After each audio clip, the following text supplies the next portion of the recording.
Well, hundreds, if not a couple of thousand people went to the grand openings of the grocery outlet bargain markets in Mammoth Lakes and Bishop this morning and throughout the rest of the day. In Bishop, shoppers lined up about 2 hours before the official ribbon cutting and grand opening at the new store at the Y, with independent owner-operators Dennis and Sarah Freund greeting customers as they entered the newest retail store in Bishop. And lots of them there were. One estimate was there was about 500 shoppers who had visited the store by 10 a.m. Sierra Wave Media talked with owners Dennis and Sarah Freund. I want everybody to just give a round of applause to our staff. You know, Alejandro said we had 2 children, we now have 36 more. This is a family. We're a family store, so I want really everybody to understand that, and I think they do. So thank you all of you guys. All right, here we go. Pose for the picture first. Okay, pose first. Stretch your ribbon, please. Stretch the ribbon. Stretch the saving. And here we go in 3, 2, 1, boom.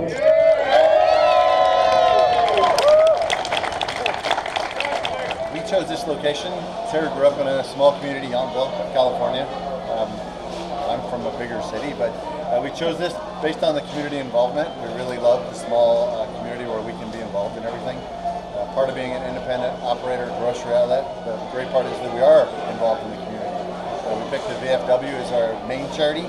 We're going to give hopefully a $2,500 check at 11 o'clock here this morning. We chose them just based on what they've done for the country, just rewarding them and thanking them for their service.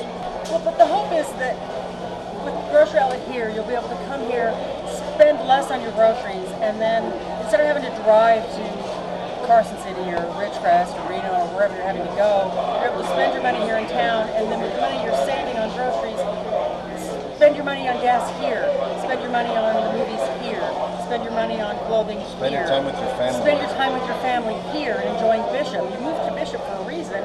Spend your time in Bishop. That's what we're hoping. Enjoy these beautiful mountains. Enjoy Mammoth. Go to Mammoth and go to the park. Go climb. The other part of that is one of the things when we moved here, people were telling us that it'd be tough to hire, just based on the community. We have 36 people that we're employing that we're giving money back to the community that way. We're paying them. We hope to offer benefits for them. We're going to be a full place. We talked to all of them in the orientation that we don't want this to be a temporary place for them to work. We want the 36 people that we have right now to stay with us forever, for as long as they want to. We are, as independent owners and operators, the pricing is up to us, but we keep our pricing at Grocery Outlet's recommended retail.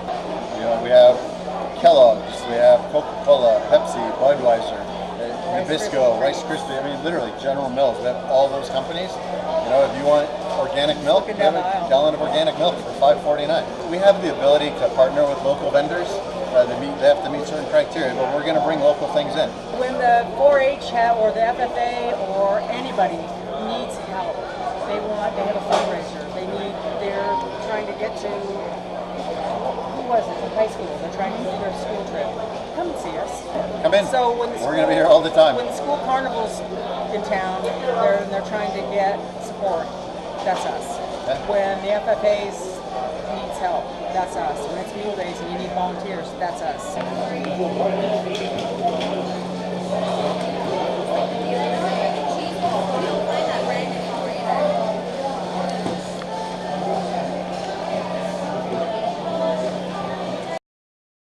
All right, we'll have more on the grocery outlet opening in Bishop later in the broadcast. Next week, we'll check in with the Mammoth opening. Well, Deb Murphy filed this report for Sierra Wave Media. Faced with a $1.2 million shortfall in revenues, the Northern Inyo Healthcare District laid off 5 employees, none of whom are involved in direct patient care, according to Chief Executive Officer Kevin Flanagan. Now, the layoffs were last Friday. The district held staff meetings the following Monday and Tuesday. By Tuesday, the rumors were flying. Now, in a phone interview, Dr. Flanagan explained hospital stays had dropped over a 180-day period. He said if the drop had been over 2 or 3 months, that was one thing. After 180 days, the district had to assume that was the new norm. Now, that explanation doesn't make it any better for the people that got laid off, Flanagan said.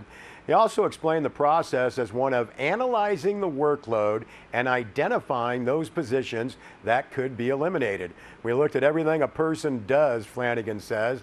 Can tasks done by hand now be automated? If enough work capacity can be removed from one position, can the balance be moved to another?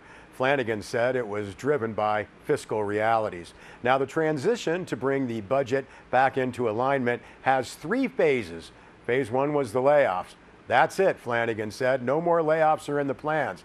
Now, the next phase will be to look at current vacancies and decide which are really critical. The final phase, early retirement, will take months to think through, Dr. Flanagan said.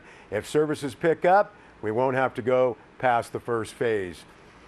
What the hospital needs are more sick people to fill the beds. The district's outpatient numbers have nearly doubled over the last few years, but that's not enough.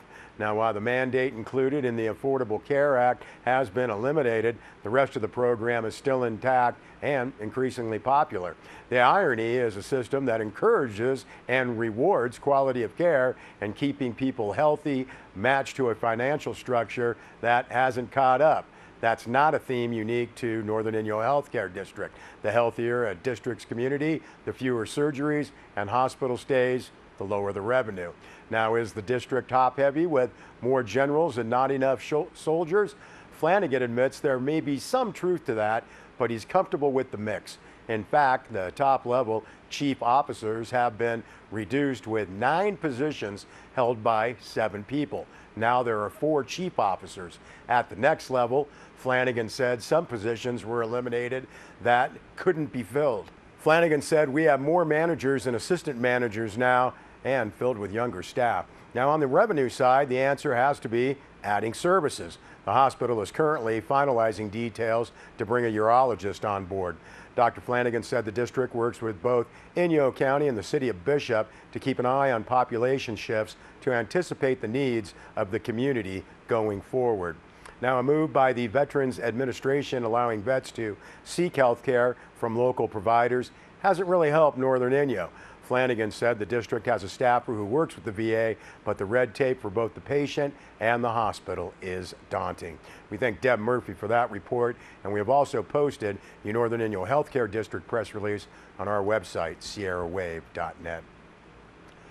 Well, Deb also filed this story noting Mono County and the Los Angeles Department of Water and Power laid their case out in Alameda's civil court last Friday. Now all they have to do is wait for the decision.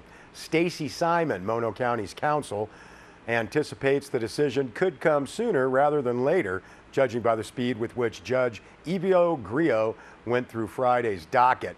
Now, Mono County's writ of mandate asks that LADWP be required to provide irrigation water to its grazing leases in Long and Little Round Valley until the analysis under CEQA, the California Environmental Quality Act, has been completed. Now, in spring of 2018, the department's new leases to area ranchers indicated no water would be provided to meadowlands that had been irrigated prior to LADWP's operation in the county up to the present, with the only curtailment due to drought conditions. Now, Mono County's case cites impacts if water is withheld from the meadows, damage to wetlands, sage grouse habitat, visual aesthetic resources, as well as a danger to public health and safety due to potential wildland fires. Ironically, one of the EIR consultant's drones crashed near Crowley Lake, sparking a grass fire back on August 31st. Now, according to Counsel Simon, LADWP argued it was too late for Mono County to react to the dewatering since the leases signed off by the ranchers in 2010 contained a provision the department could reduce water allotments to 0 under any circumstances. You can see Deb's full story on sierrawave.net. Deb Murphy also filed this story. The purchase agreement for 3.5 acres of land at Spruce and MacGyver Streets has been accepted at the staff level of both the City of Bishop and the Los Angeles Department of Water and Power. Now, Monday, that agreement heads to the Bishop City Council. Now, the land is earmarked for Silver Peaks, a 70-unit affordable housing project in the works since 2010. Purchase price is $1,091,000 based on a third-party appraisal.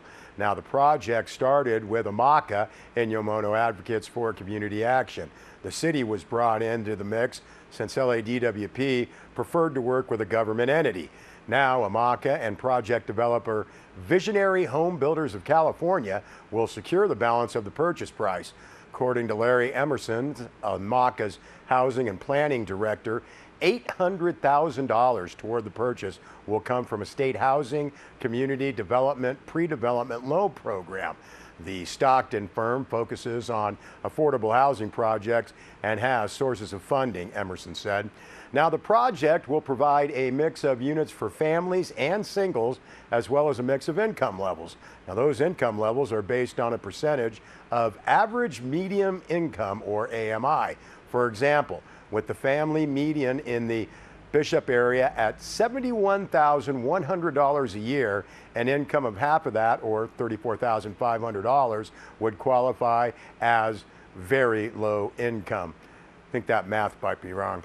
Now, while Silver Peaks won't directly address the area's homeless issues, it will have a positive impact on the housing shortage.